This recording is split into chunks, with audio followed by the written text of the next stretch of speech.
We're excited to be able to advance and very fortunate.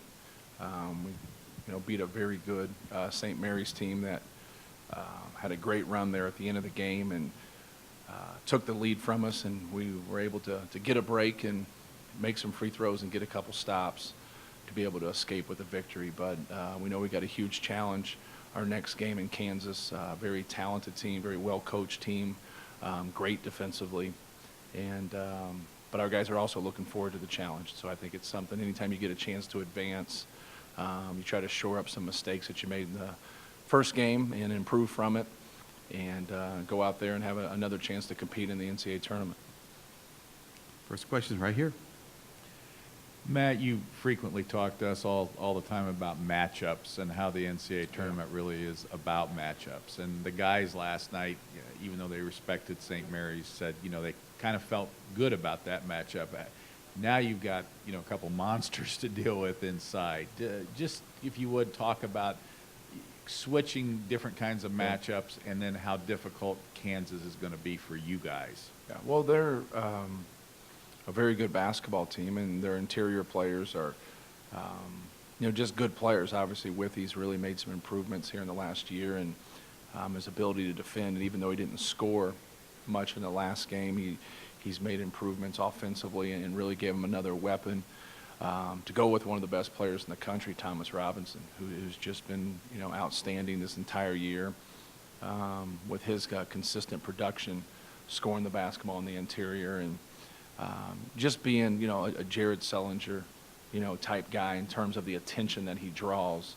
Then their guards are obviously, very good, but they're also very physical. So I think a lot of times when you think of the physicality of the team, you think on the interior, and they are physical on the interior, but they do have physical guards that get into you and hawk the basketball. So that's a concern also, and just not their big guys. On the right, Matt. Danny Klinkskiel, Sports Radio 810 WHB in Kansas City. Your team has dealt over the last couple of years with a lot of adversity, be it injuries or other things. 10 guys have started this year. Yes, how do you sir. think that has helped your team grow, or how has it hindered its growth? Well, I think I think anytime you can get through the adversity, I think sometimes the adversity will hold you back. And I think there's some teams this year that had some injuries, had issues, and it keeps them from, growing into the team that they think can have that kind of potential and make the NCAA tournament. We were able to have some adversity with injuries that held us back a little bit, and we weren't as deep in the past year with Rob's injury, and then this year with a suspension. I think it really helped our team come together, even though we're not as athletic as we once were. But I think keeping your focus on what you have and not being consumed with what you don't have is real important in college basketball. But we have good guys in the locker room, and we've taken some guys out of the starting lineup a couple times during the year, but they're high character guys always respond to that. Low character guys don't. They think it's not their fault. But we got some pretty high character guys on our team right now. Coach Tom Davis of the Fort Wayne News Sentinel. Your program's had some success in the last 15 years. You've gone to 4 Sweet 16s and an Elite 8. You haven't broken through to get to the Final Four since 1980.